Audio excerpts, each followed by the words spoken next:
ಶ್ರೀ ಗುರುಭ್ಯೋ ನಮಃ. ಎಲ್ಲರಿಗೂ ನವರಾತ್ರಿಯ ಶುಭಾಶಯಗಳು. ನಮ್ಮೆಲ್ಲರಿಗೂ ಗೊತ್ತು, ನವರಾತ್ರಿ ಎಂದರೆ ಸಾಧನೆ ಮಾಡುವ ಸಮಯ ಅಂತ. ನವರಾತ್ರಿಯಲ್ಲಿ ನಾವು ಒಂದೊಂದು ದಿನ ಒಂದೊಂದು ದೇವತೆಯನ್ನು ಅಧಿಪತಿಯಾಗಿ ಇಟ್ಟುಕೊಂಡು ನಾವು ಸಾಧನೆಯನ್ನು ಮಾಡುತ್ತೇವೆ. ಅದೇ ಥರ ಅದರ ಹಿನ್ನೆಲೆಯನ್ನು ಸಹ ನಾವು ತಿಳಿದುಕೊಳ್ಳಬೇಕಲ್ಲವೇ? ಆ ಒಂದು ಹಿನ್ನೆಲೆಯನ್ನು ಒಂದು ಚಿಕ್ಕ ಪುಟ್ಟ ಕಥೆಯ ಮುಖಾಂತರ ತಿಳಿದುಕೊಳ್ಳೋಣ. ಮೊದಲನೆಯ ದಿನ ಶೈಲಪುತ್ರಿ. ಒಂದು ಶ್ಲೋಕವನ್ನು ಹೇಳುತ್ತಾ ಈ ಒಂದು ಶೈಲಪುತ್ರಿಯ ಅವತಾರವನ್ನು ನಾವು ಮನಸ್ಸಿನಲ್ಲಿ ಧ್ಯಾನಿಸೋಣ. ವಂದೇ ವಾಂಛಿತಲಾಭಾಯ ಚಂದ್ರಾರ್ಧಕೃತಶೇಖರಾಂ ವಂದೇ ವಾಂಛಿತಲಾಭಾಯ ಚಂದ್ರಾರ್ಧಕೃತಶೇಖರಾಂ ವೃಷಾರೂಢಾಂ ಶೂಲಧರಾಂ ಶೈಲಪುತ್ರೀ ಯಶಸ್ವಿನೀಂ ಶೈಲಪುತ್ರೀ ಯಶಸ್ವಿನೀಂ. ಜಗಜ್ಜನನಿ ದುರ್ಗಾದೇವಿಯು ಮೊದಲನೆಯ ಸ್ವರೂಪವನ್ನು ಶೈಲಪುತ್ರಿ ಎಂದು ಕರೆಯಲಾಗುತ್ತದೆ. ಪರ್ವತರಾಜ ಹಿಮವಂತನಲ್ಲಿ ಪುತ್ರಿಯಾಗಿ ಅವತರಿಸಿದ್ದ ಕಾರಣ ಈ ಶೈಲಪುತ್ರಿ ಎಂಬ ಹೆಸರು ಬಂದಿತು. ವೃಷಭ ವಾಹನೆಯಾಗಿದ್ದ ಇವರ ಬಲಗೈಯಲ್ಲಿ ತ್ರಿಶೂಲ ಮತ್ತು ಎಡಗೈಯಲ್ಲಿ ಕಮಲ ಪುಷ್ಪ ಸುಶೋಭಿತವಾಗಿದೆ. ಇವರೇ ನವದುರ್ಗೆಯರಲ್ಲಿ ಮೊದಲನೆಯ ದಿನ ಆರಾಧನೆ ದೇವತೆ.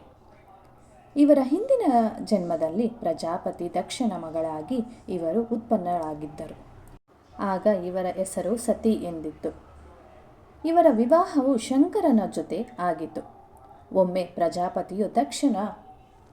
ಪ್ರಜಾಪತಿಯು ದಕ್ಷನು ಒಂದು ಬಹುದೊಡ್ಡ ಯಜ್ಞ ಮಾಡಿದರು.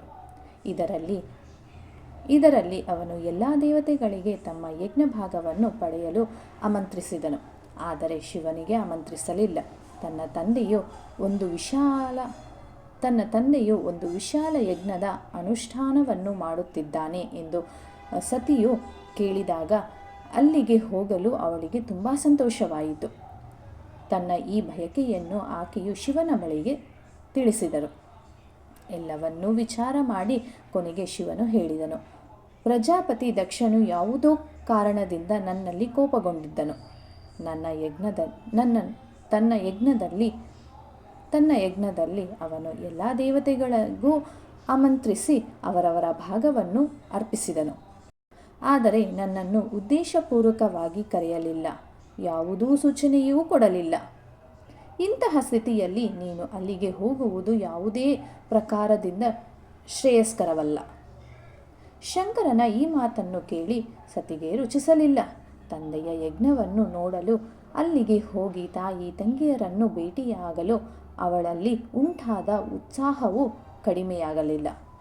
ಅವರ ಪ್ರಬಲ ಆಗ್ರಹವನ್ನು ಕಂಡು ಕೊನೆಗೆ ಭಗವಾನ್ ಶಿವನು ಅಲ್ಲಿಗೆ ಹೋಗಲು ಅನುಮತಿಸಿದರು. ಸತಿಯು ತಂದೆಯ ಮನೆಗೆ ತಲುಪಿ ನೋಡಿದಾಗ ಅವಳನ್ನು ಆದರ ಮತ್ತು ಪ್ರೀತಿಯಿಂದ ಯಾರೂ ಮಾತನಾಡಲಿಲ್ಲ. ಎಲ್ಲ ಜನರು ಮುಖ ತಿರುಗಿಸಿಕೊಂಡರು.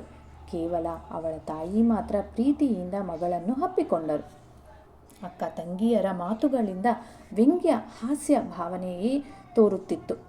ಬಂಧುಗಳ ಈ ವ್ಯವಹಾರದಿಂದ ಅವಳ ಮನಸ್ಸಿಗೆ ತುಂಬ ದುಃಖವಾಯಿತು.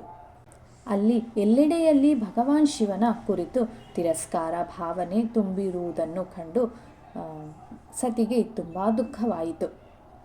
ದಕ್ಷನು ಅವಳ ಬಗ್ಗೆ ಕೆಲವು ಅಪಮಾನದ ಮಾತುಗಳನ್ನು ಆಡಿದನು. ಇವೆಲ್ಲವನ್ನೂ ನೋಡಿ ಸತಿಯ ಹೃದಯ ಕೋಪೆ ದುಃಖ ಕ್ರೋಧದಿಂದ ಸಂತಪ್ತವಾಯಿತು. ಭಗವಾನ್ ಶಿವನ ಮಾತನ್ನು ಒಪ್ಪದೆ ಇಲ್ಲಿಗೆ ಬಂದು ನಾನು ದೊಡ್ಡ ತಪ್ಪೇ ಮಾಡಿದೆ ಎಂದು ಅರಿತಳು. ಅವರು ತನ್ನ ಪತಿ ಭಗವಾನ್ ಶಂಕರನ ಈ ಅಪಮಾನವನ್ನು ಸಹಿಸಲಾರದೆ ಅವರು ತನ್ನ ಆ ರೂಪವನ್ನು ಕೂಡಲೇ ಅಲ್ಲೇ ಇದ್ದ ಯೋಗಾಗ್ನಿಯಲ್ಲಿ ಸುಟ್ಟು ಭಸ್ಮ ಮಾಡಿಕೊಂಡಳು. ವಜ್ರಪಾತದಂತೆ ಈ ದಾರುಣ ದುಃಖದ ಘಟನೆಯನ್ನು ಕೇಳಿ ಶಿವನು ಕ್ರೋಧನಾಗಿ ತನ್ನ ಗಣಗಳನ್ನು ಕಳುಹಿಸಿ ದಕ್ಷನ ಆ ಯಜ್ಞವನ್ನು ಪೂರ್ಣವಾಗಿ ಧ್ವಂಸ ಮಾಡಿಸಿದನು. ಸತಿಯು ಯೋಗಾಗ್ನಿಯಿಂದ ತನ್ನ ಶರೀರವನ್ನು ಭಸ್ಮವಾಗಿಸಿ ಮುಂದಿನ ಜನ್ಮದಲ್ಲಿ ಶೈಲರಾಜ ಹಿಮವಂತನ ಪುತ್ರಿಯ ರೂಪದಲ್ಲಿ ಅವತರಿಸಿದಳು.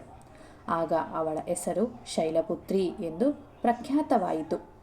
ಪಾರ್ವತಿ, ಹೈಮಾವತಿ ಇವು ಅವರದೇ ಹೆಸರುಗಳಾಗಿವೆ.